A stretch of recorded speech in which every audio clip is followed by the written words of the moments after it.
ખોડિયામાંથી મારી લીમડાવાળી મેરડી બોલે ને મુસલમાનની દીકરીના ખોડિયામાંથી મેરડી બોલી હો સૈયદુ મેરડી. અને ત્યારે સૈયદે એટલું કીધું, તું ખરેખર જો મુસલમાનની દીકરીના ખોરીએ મેરડી રમવા આવી હોય તો મારા ઓદરમાં શું વાતું છે ની વાત કહી દે ને તો હાથી નગર મેરડી ખોટી. પણ પાવઠીનો ડાયરો સમય ચોગડીને પલ, તમને ભરોસો હોય ને શ્રદ્ધા હોય ને તમે માં સામે બેસી જાવ અને તેની માં બોલે અને માં કે જો વિધાતાના લેખમાં મેખનો મારું ને એ તો જીવા આબા ભરવાની મેરડી ના.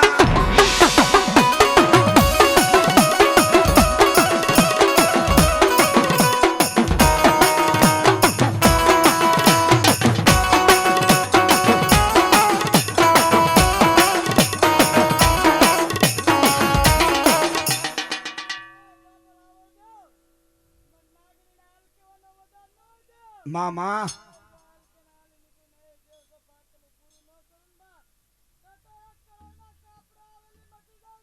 જય હો માં જય હો. એ હા હારે તોરણીઓ વાલો રે મારી મેલડી માં.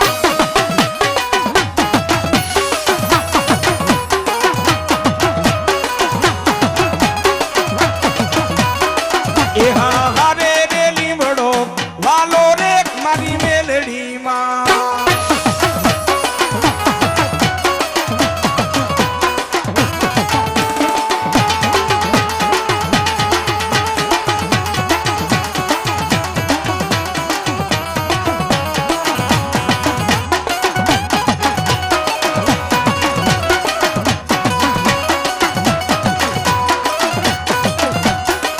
એ તારી લીમડા કેરી છાયા રે મારી મેલડી માં.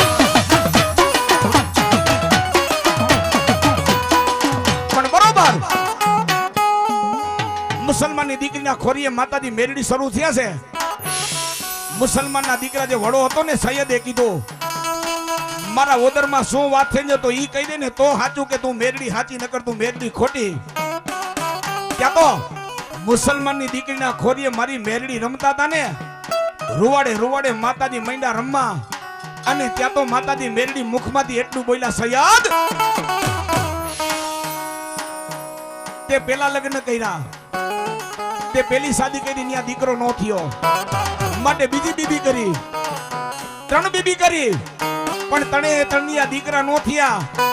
પણ તું મુસલમાનના દીકરા તું મને હિન્દુની મેરડી માતાજીને કહેતો હોય કે તું જો કદાચ મેરડી સાચી હોય મારા ઓદરમાં શું વાત છે ને જો ઈ કહી દે તો મેરડી સાચી નકર મેરડી ખોટી.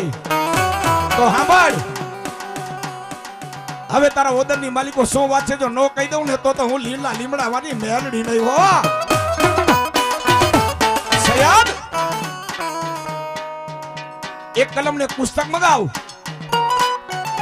અને માંડ કલમ, એક વાર એક તારીખ અને એક સમય. જો તારી ત્રણ બીબી ની દીકરા નો દઉં ને તો હું જીવા પણ મેલડી નહોતી. જય લીમડા વાળી મેલડી, જય લીમડા વાળી મેલડી.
બોલો લીલા લીમડા વાળા મેલડી માતની